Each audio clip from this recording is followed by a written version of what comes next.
একদম ভাজা ভাজা, আর একটু ভাজা ভাজা করবো এটাকে। ইচ্ছা করলে আপনারা এটাকে বক্সের মধ্যে রেখে, এত বড় একটা অ্যাক্সিডেন্ট ঘটলো আমাদের সাথে আজকে। এখন কি করবো? এই যে কি করছো এটা? আরে হাতে দেখি হাজার অবস্থা দেখি। আসসালামু আলাইকুম তাইবা আপু, কি করছো আমি তুমি? এখন খাচ্ছি পরোটা দিয়ে চা।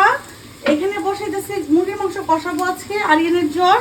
তো এখানে পেঁয়াজ দিয়ে দিলাম, এখানে হচ্ছে আমাদের পেঁয়াজ লাল লাল করে ভাজা। এখানে বসাই দিলাম আমরা খিচুড়ি, এই তো এখানে খিচুড়ি হচ্ছে। এই তো আর তুমি ডায়েটে আছো? মাথা ঘুরে যাচ্ছে। আহা, সবার কি অবস্থা? সবার বাসায় কি রান্না বান্না চলছে? কি খাচ্ছেন আপনারা?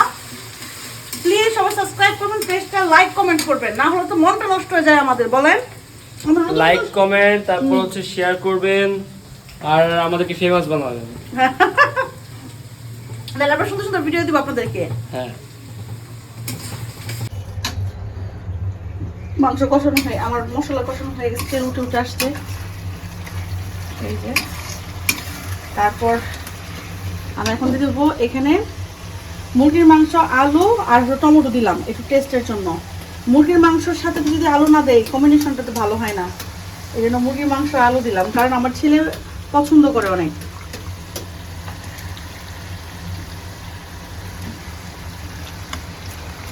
আমার গরুর মাংস খুবই পছন্দ। মুরগির মাংস না, গরুর মাংস। মুরগির মাংসের মধ্যে তুমি গরুর মাংস কেন আনতেছো? আমি বলতেছি যে গরুর মাংস আমার খুবই পছন্দ, আমি সেইটা বলছি। আমি বলি যে এটা গরুর মাংস, মানে রান্না করতেছি, এটা তো আরিয়ান তোদের জন্য, তোরা ফার্মে মুরগি পছন্দ করো।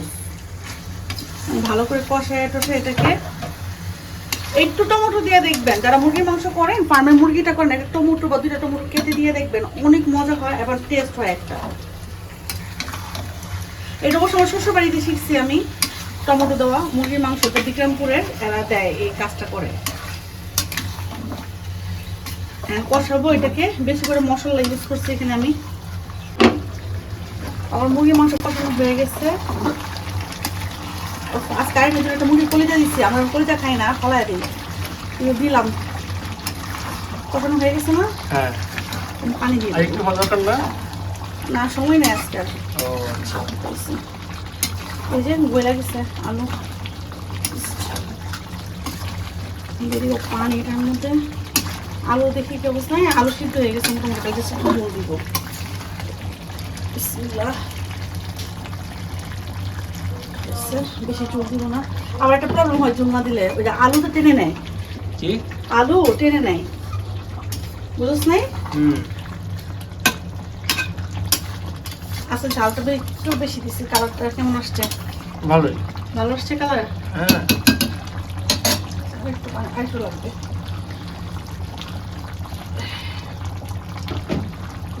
এখানে কত মুরগি ছিল? 1 কেজি 900 গ্রাম। 1 কেজি 900 গ্রাম। এটা কালকে দুপুর পাওয়া যাইবো? মানে যাবে? যাবে না কেন? ওকে। আমাদের দেশে খায়, হয়তো আমাদের ঢাকার বাইরে অনেকে দেখতে পারেন বা বাংলাদেশের বাইরে দেখতে পারেন। শুটকিটা গরম পানিতে ওয়াশ করে নিচ্ছি এখানে আমি দিয়ে দিব এখানে রসুন আর পেঁয়াজ, পুরোটা একসঙ্গে ব্লেন্ড করবো আমি এটাকে। সঙ্গে থাকবে শুকনো মরিচটা আমি গরম পানিতে ভিজিয়ে রাখছি।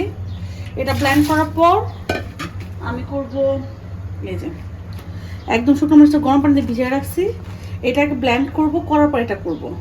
তারপর এটা তেলে ভাজবো। আমাদের সেটা শুটকি ভর্তা বলে, এক ধরনের পুরপুরা বলে, শুটকি পুরপুরা, যাই হোক আমি এটা করতেছি। তো ব্লেন্ড করার পর আপনাদেরকে দেখাবো কিভাবে রান্না করতে হয়। অফ ক্যামেরা তো ব্লেন্ডারটা করে নিব। এখন কি করবো? এই যে কি করছো এটা? আরে হাতে দেখি হাজার অবস্থা দেখি। ব্লেন্ডার কই? আল্লাহ, বেজে সব গেছে। কি অবস্থা আল্লাহ, করছে! সব ছড়ে গেছে, বুঝতে পারিনি তো। কি সর চপ চপ চপ, আরে চপ, দেখি দেখি কি অবস্থা করছে! আল্লাহ, পুরা এদিক দিয়ে পুরা ভরে গেছে, এদিক দিয়ে ভরে গেছে, ছিটা লা পড়ছে পুরা। ইলাহা ইল্লাল্লাহ। যদি খাবারে পড়তো কি অবস্থা হইতো? শেষ খাওয়া শেষ, খাবার নুনটা। এই যে পুরা ভরে গেছে, অবস্থা পুরা খারাপ। এই সব কিছু রাকিবের দোষ, বড় জন্য কেমন হচ্ছে, এই করে ঠিক করে দিচ্ছে না। মাংস হয়ে গেছে, এত বড় একটা অ্যাক্সিডেন্ট ঘটলো আমাদের সাথে আজকে। মাংস রেডি। এখানে আমি যে পেস্ট করে রাখছি, এখানে মরিচ, কাঁচামরিচ সবকিছু। এই পেস্ট করতে গিয়ে ঝামেলাটা বাড়ছে। হ্যাঁ, একটু পরিষ্কার করে নেই একটু। এখন কি দিবে এটার মধ্যে? এর মধ্যে তেল দিয়ে ওটাকে ভাজবো সুন্দর করে। ওই যে মরিচ, ওই যে এটা। হ্যাঁ, এটা অনেক মোটা হয় আর এটা হলো আচার টাইপের হয় কিছুটা। এটা আপনারা অনেক দিন রাখতে পারবেন বক্সে করে সুন্দর করে যদি করে রাখেন। যারা কিশোরগঞ্জে আছে আর হয়তো জানে আমরা খাই এই খাবারটা, ঠিক আছে? আমরা এই খাবারটা সবাই খাই। চলে গেছে, মনে কোনো প্রবলেম হয়েছে কারেন্টে নাকি? দেখা হচ্ছে কারেন্ট আসার পর। হ্যাঁ, দেখো রসুন, শুকনা মরিচ, চাপা শুটকি আর হলো এখানে হলো আপনার পেঁয়াজ সব কিছু ব্লেন্ড করে একসঙ্গে মিক্সড করে নিচ্ছে। এটাকে আমি এখানে দিব সরিষার তেল। এই যে সরিষার তেল নিছি, এটা আগে হোক তারপর সরিষার তেলটা নিব। এটা কতক্ষণ সময় লাগতে পারে? এইটা নাড়ার উপর নির্ভর করে যে কতক্ষণ ড্রাই হবে জিনিসটাকে। মানে আমি একদম ভাজা ভাজা করে ফেলবো। ভাজা ভাজা করলে যেটা হবে সেটা কি একটা অবস্থা, এখানে ছড়া ছিল, এখানে ছড়া ছিল, এখানে দাগ আছে না? এই দাগ আছে এখানে। আরো ক্লিন করতে হবে। আগে রান্নাটা শেষ করব, তারপর সবগুলো মাজবো, মেজে তারপর ক্লিন করব। আমার অবস্থা খারাপ। এই যে আমার পুরো শরীরে চাপা শুটকির গন্ধ, পুরো সব ছড়াইছিল, সব ক্লিন করলাম। এখন একটা মেয়ে মানুষ রান্না করে আসলে কত ধরনের যে অ্যাক্সিডেন্ট করতে পারে আপনারা মানে চিন্তাও করতে পারবেন না। যাই হোক, আমি সরিষার তেলটা দিয়ে দিব এখানে। বাতাস, আমাদের কারেন্ট চলে গেছে। সরিষার তেলটা এখানে দিয়ে দিব বেশি করে। এটা আমি করে রেখে দেই। আমি এটা একটা বক্সের মধ্যে রেখে দেই, তারপর ভাত দিয়ে খাই। যখন আমার মাছ মাংস খেতে ইচ্ছা করে না তখন আমি এই খাবারটা খাই। একদম ইজি। চাপা শুটকি নেবেন, পেঁয়াজ নেবেন, বেশি করে রসুন নেবেন, নিয়ে এটাকে ব্লেন্ড করবেন। শুকনো মরিচ নেবেন, শুকনো মরিচটা আগে পানিতে একটু ভিজিয়ে রাখবেন। কাঁচা শুকনো মরিচ হইতে হবে এটা। তারপর জাস্ট সব কিছু একসঙ্গে নিয়ে আপনি সরিষার তেল দিবেন বা সয়াবিন তেল, যে যেটা খান, অলিভ অয়েল খান, যে যেটা খান, জাস্ট এটাকে এটার মধ্যে ভাজবেন। That's it. এটা ছিঁড়ে ছিঁড়ে পড়বে, কিন্তু কিছু করার না, এটাকে বেশ সুন্দর করে ভাজতে হবে। That's it. আমি জালটা একটু কমাই দিব, ভাজবেন এটাকে। এটা শুটকির পুরা বলে আমাদের দেশে। এটা বক্সে করে রেখে দিতে পারবেন।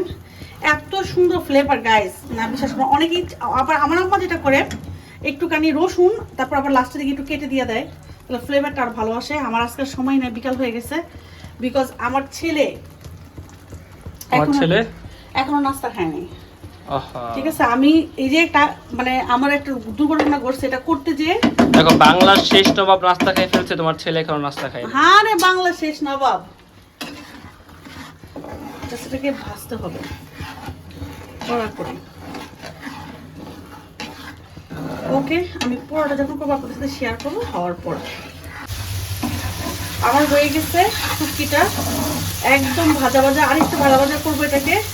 ইচ্ছা করলে আপনারা এটাকে বক্সের মধ্যে রেখে ফ্রিজে রেখে একদম 1-1.5 মাস আরাম করে খেতে পারবেন। যখন মুখে কিছু ভালো লাগবে না, এটা বের করে খেয়ে ফেলবেন। এটা অনেকে আচারও বলে, শুটকির আচার। যাই হোক, আমরা এটাকে শুটকির পুরপুরা বলি। একদম এটা একদম আরো ভাজা ভাজা হবে, যেন নষ্ট না হয়।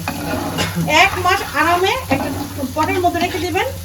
কাঁচের ঝাড়ের মধ্যে রাখতে পারেন আপনারা, বা প্লাস্টিকের বোতলও রাখতে পারেন, মানে প্লাস্টিকের ডিপের মধ্যে রাখতে পারেন আর কি। রেখে ফ্রিজে রেখে দিবেন, যখন খাবেন একটু করে বের করে খেতে পারবেন। যাই হোক, রেডি আমার শুটকি পুরপুরা। কি কেমন হয়েছে খাবার? মজা হয়েছে। মজা হয়েছে? মুরগি ভালো হয়েছে? সফট হয়েছে। আর এই যে আমার খাবার, শুটকি দিয়ে নিলাম খাওয়ার জন্য। যেহেতু মুরগির মাংসটা ক্রাঞ্চি হয়েছে। ক্রাঞ্চি কেমন, আমি তো ফ্রাই করি নাই। আর ইয়ান, তোমার দিয়েছি অনেক খাবার, খাও। তোমাকে অনেক কিছু দিছি, দেখছো? 3টা মুরগির মাংস দিছি, তোমাকে একটা কলিজা দিছি। হ্যাঁ, ওকে।